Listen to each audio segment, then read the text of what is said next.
안녕하십니까. 2021년 3월 18일 최병무 이펙트 시작하겠습니다. 어제 박범계 법무부 장관이 한명숙 뇌물수수 사건과 관련해서 수사지휘권을 발동했는데요. 그 수사지휘권의 내용이 아주 구체적입니다. 그래서 이 수사지휘권이 무엇을 노리고 있는 것인가 하는 부분, 이 뭐 처음부터 무리수인데, 왜냐면 한명숙 뇌물수수 사건은 이미 대법원 확정 판결까지 다 나와서 그 형을 다 살고 한명숙 전 국무총리는 지금 나와 있습니다. 그러니까 지금 와서 왜 한명숙 전 총리 사건을 이렇게 계속 물고 늘어지느냐, 이런 부분이 이제 궁금증을 낳았는데, 그럼 왜 수사지휘권까지 또 발동을 했느냐, 이런 점을 말씀을 드리겠습니다. 우선 수사지휘권 발동한 그 내용은 뭐냐면, 대검 부장회의를 열어서 혐의가 있는지 없는지, 그 다음에 기소가 가능한지 뭐 이런 것들을 심의하고, 그 다음에 한동수 대검 감찰부장하고 임은정 감찰정책연구관 등으로부터 의견을 청취하라, 이런 아주 무엇을 어떻게 하라, 이런 시시콜콜이 지시하는 그런 내용입니다. 자, 그러면 박범계 장관은 왜 이걸 지시했을까요? 우선 첫 번째로는 본인으로선 별로 손해볼 일이 없다 이렇게 생각하는 것 같습니다. 그게 무슨 뜻이냐, 대검 부장회의를 열어서 라고 얘기했는데, 대검 부장들은요, 잘 아시다시피 추미애 법무부 장관이 윤석열 전 검찰총장을 포위하기 위해서 포진해놓은 이른바 추미애 사단 내지는 문재인 사단으로 가득 채워져 있습니다. 잘 아시다시피 대검 반부패부장 신성식 반부패부장이죠, 이성윤 라인에다가 그 다음에 지난번 윤석열 전 총장 징계위원회에도 참석했던 사람이고, 그 다음에 이종근 대검 형사부장, 뭐 잘 아시다시피 추미애 전 장관을 도와서 법무부 감찰관을 패싱해가면서 윤석열 징계에 앞장섰던 박은정 감찰 담당관의 남편입니다. 그래서 여러 번 뭐 이종근 투냐 아니냐 뭐 이런 거 가지고 구설에 올랐던 바로 그 사람이고요. 이런 식으로 대검 부장단 회의라는 것이 전부 다 추미애 사단으로 이루어져 있습니다. 그러니까 지금 곧바로 박범계 사단이겠죠. 그러니까 여기에서 다시 심의하라.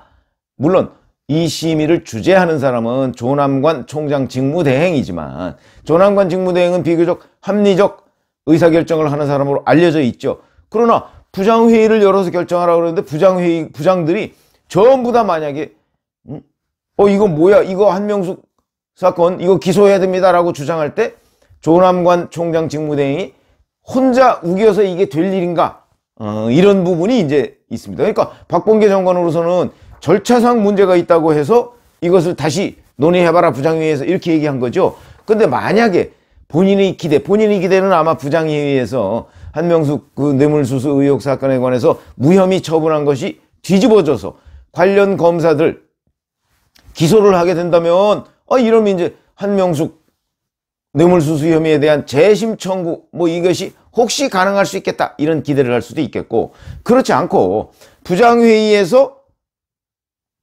만약에 뭐 여전히 무혐의, 이건 혐의가 없다라고 결정을 내리지만, 자기는, 왜냐면 지금까지 이 수사지휘권을 내린 명분이 뭐였냐면, 아니 부장회의에서 정식으로 안건을 거치지도 않고 그냥 대검 그 연구관들 뭐 6명이 모여서 자기네들끼리 수사를 한 사람도 아닌데 이건 절차적으로 문제가 있지 않냐, 이런 지적을 해왔거든요. 그런데 부장회의를 열어서 거기서 만약에 똑같은 결론이 나왔다, 무혐의, 이렇게 얘기하면 일단 자기는 위안을 받을 수는 있겠죠. 그래도 나는 절차를 지킨 거라고 그랬지, 내가 뭐 한명숙 사건 뇌물수수 사건을 뒤집으려고 했던 것은 아니야, 이렇게 해서 일종의 위안을 삼을 소지는 있습니다. 그러니까 박범계 장관으로서는 기존 무혐의가 재확인되면 절차를 지키려고 했다, 이런 걸 명분을 삼을 수가 있고, 그게 만약에 뒤집어져서 관련 검사들을 기소한다든가 하게 되면 한명숙 재심 청구의 사유를 만들 계기를 지금 삼았다, 이런 점에서 어떤 결론이 나도 본인은 여하튼 주장할 근거는 있다, 이런 점에서 이제 수사지휘권을 발동한 것으로 보이고요. 지금 한명숙 이 사건이 왜 자꾸 이렇게 문제가 되느냐면, 결국 이겁니다. 2011년에 한명숙 전 국무총리 재판을 했는데, 여기서 재소자라는 게 이제 한명숙 전 국무총리한테 돈을 주었다는 사람이 한만호 전 한신건영 대표죠. 이 사람이 2018년에 사망했습니다. 사망했는데 그러다 보니까 이 사람하고 같이 교도소에 있던 사람, 재소자, 이 사람이 법정에서 증언을 했었는데 이 증언을 검사가 거짓 증언을 하도록 시켰다. 이거거든요. 이게 위증 교사 의혹입니다. 이런 걸 모해 위증이라고 한답니다. 모해 위증. 그게 뭐냐면 모해 위증이라는 건 다른 사람한테 불리하도록 거짓 증언을 해라 이렇게 시켰다. 그래서 이 재소자 중에 한모 씨라는 사람이 있는데 이 사람은 훈련까지 시켰다 검사가 이런 식으로 지금 주장을 하고 있습니다. 그래서 이게 이제 그 위증 교사 의혹에 대한 그 문제 제기인데 이걸 이제 작년 5월 달에 한 재소자가 한명숙 전 총리에게 돈을 주었다 이런 말을 한만호 씨한테 들었다라고 법정에서 증언해달라 이걸 검사로부터 요청을 받았다 이렇게 폭로를 하면서 이제 문제가 된 겁니다. 그래서 이제 재소자들을 다 조사해보고 했더니 이 사람 말을 믿기가 어렵다 이래서 무혐의 처분을 한 거거든요. 그런데 그 부분에 대해서 지금 박범계 장관이 야 다시 해라 그러고 임은정 대학원 감찰정책연구관만 지금 이거 검사들 기소해야 된다 이렇게 주장하고 있습니다. 자 그러면 이 수사지휘권이 노리고 있는 것 제가 아까 말씀드렸죠. 부장회의를 통해서 무혐의가 다시 확인되든 아니면 재심 청구가 되든 근데 재심 청구를 지금 노리고 있는 건데 사실 재심 청구를 할 수 있는 방법은 딱 하나입니다. 당시 수사검사 이 사람들을 기소해서 유죄 판결을 받게 하면 그러면 이제 한명숙 전 총리의 정치자금법 위반 사건에 대한 판결을 재심을 통해서 뒤집을 수 있는 계기가 될 수 있는 거죠. 재심이 열리면 그럼 재심이 열리면 어떻게 되겠는가? 재판부가 이제 혐의를 원점에서부터 다시 심리를 하지 않겠습니까?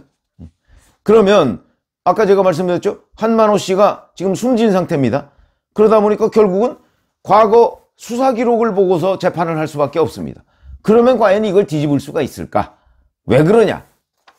한명숙 유죄의 결정적 근거는 이런 위증 교사 이게 아닙니다. 수표입니다. 수표. 계좌 추적을 통해서 명확하게 수표가 드러났습니다. 원래 한만호 씨가 한명숙 전 총리한테 줬다는 것은 9억 원입니다. 9억 원. 근데 이 중에 3억 원, 2억 원은 돌려줬다고 지금 한명숙 전 총리가 주장하고 2억 원 돌려줬다고 그러는데 1억 원이 안 돌려준 것으로 보이는 그 1억 원이 한명숙 전 총리의 동생, 여동생이죠. 여동생의 전세 자금에 수표로 꽂힌 것이 확인된 겁니다. 그러니까 이 부분은 정말 누구도 움직일 수 없는 그런 증거가 된 겁니다. 그렇다고 해서 한명숙 전 총리의 여동생이 한만호 씨를 안다는 그런 유력한 증거는 아무것도 없습니다. 그러니까 결국 이거는 한만호 씨가 한명숙 전 총리한테 수표로 줘서 이 수표를 한명숙 전 총리가 여동생 전세자금으로 쓰게 했다. 이건 뭐 지극히 합리적 증거죠. 그 여기에서 아무도 이걸 부인할 수가 없으니까 당시 대법관이 13명이죠. 13명 전원일치로 이 3억 원에 대해서는 분명하다. 이건 뇌물이다. 왜냐하면 중개 확인이 됐으니까. 이렇게 결론이 내려서 징역 3년.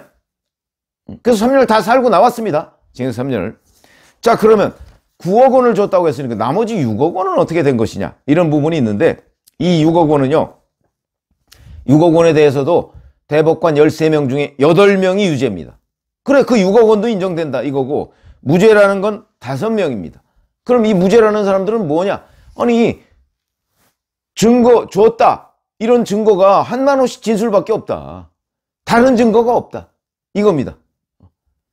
그리고 한명숙 전 총리는 부인하고 그러니까 무죄다 이런 건데 글쎄요 뭐 말도 증언도 굉장히 중요한 증거 중에 하나죠. 그런데 여하튼 간에 이 나머지 6억 원도 유죄가 8명이다. 만약에 표결을 했으면 당연히 유죄였다. 이렇게 생각할 수 있고 앞서 3억이라는 것은 그거는 13명 전원이 유죄로 인정을 한 그런 일입니다. 그러니까 이거를 재심을 한다고 해서 뒤집힐 가능성 없죠. 이렇게 명확한 증거가 있는데. 더군다나 한만호 씨가 만약에 법정에서 지금 살아있어가지고 법정에서 다시 증언을 해서 그때 다 거짓말이다. 이렇게 얘기를 하더라도 저는 뒤집힐 거라고 생각하지 않습니다. 왜냐하면 1억 원짜리 수표가 명확하게 있기 때문에. 그럼 그 1억 원짜리 수표를 한만호 씨가 설명을 해야 되는 것이죠. 근데 지금 한만호 씨는 숨진 상태고 그렇기 때문에 기록을 보고 한다면 뒤집힐 가능성이 없다. 더군다나 한만호 씨가 비망록이라는 걸 남겼죠. 검찰의 강요로 인해서 자기가 허위 진술을 했다 뭐 이렇게 얘기했는데, 이것도 이미 재판에서 이 비망록을 믿을 수 없다. 왜냐하면 이거는 그 사후에 뭐 써놓은 거기 때문에 믿을 수 없다 이렇게 판결해서 이것까지 다 감안해서 한명숙 전 총리에 대해서 유죄가 나온 겁니다. 자, 그러면 재심, 그러니까 이 검사들을 기소해서 위증교사했다는 의혹을 받고 있는 검사들을 기소해서 그 유죄 판결을 받더라도 이 한명숙 뇌물 본질이 뒤집히지는 않을 텐데, 그러면 왜 이러느냐? 그러니까 법률적으로 뒤집을 가능성은 없는데 박범계 장관을 비롯한 여권은 왜 이렇게 한명숙 구하기에 올인하느냐? 이게 이제 궁금한 대목입니다. 여기에서 해석의 여지가 있는 거죠. 이런 겁니다. 결국 본질은 못 뒤집지만 한명숙 전 총리가 뇌물을 받았다는, 그리고 그거로 인해서 복역을 해서 지금 마치고 이제 나와 있다는 이 본질은 뒤집을 수 없지만, 적어도 위증교사 부분이 자기네들이 무리해서 이제 그 만약 재판에까지 넘겨서 뭐 뇌물이 뒤집히지는 않지만 하여튼 위증교사까지 인정을 받는다, 법원에서. 이럴 경우에 적어도 절차상 수사 기법상 중대한 문제가 있다, 이것까지는 이제 여론 환기가 가능한 거죠. 그래서 여론 재판을 노리고 있는 것이다. 무슨 얘기야? 법률적으로 뒤집을 수 없지만 정치적으로는 한명숙 전 총리가 좀 억울하게 당했네. 검사가 그 재소자 누구 꼬셔가지고, 그래갖고 그 사람 허위 증언하게 만들고, 이러면 이제 그 1억 원짜리 수표 부분은 슬그머니 얘기를 안 하면서 이제 감춰지는, 아마 이런 걸 노리고 있는 것 아닌가. 그럼 왜 이러느냐? 이거는 역시 그렇게 정치적으로 명예회복을 시켜주기 위한 거. 법률적으로는 불가능하니까 정치적으로 명예회복을 시켜주고, 그럼으로써 문재인 대통령이 이제 뭐 퇴임하려면 1년 남았지 않습니까? 그러니까 뭐 금년 말이나 광복절이나 뭐 이런 때에 적당히 이런 연호를 등에 업고 한명숙 전 총리에 대해서 사면 조치를 취하기 위한 것 아닌가. 지금 현재는 한명숙 전 총리에 대해서 사면 조치를 취하면 다른 그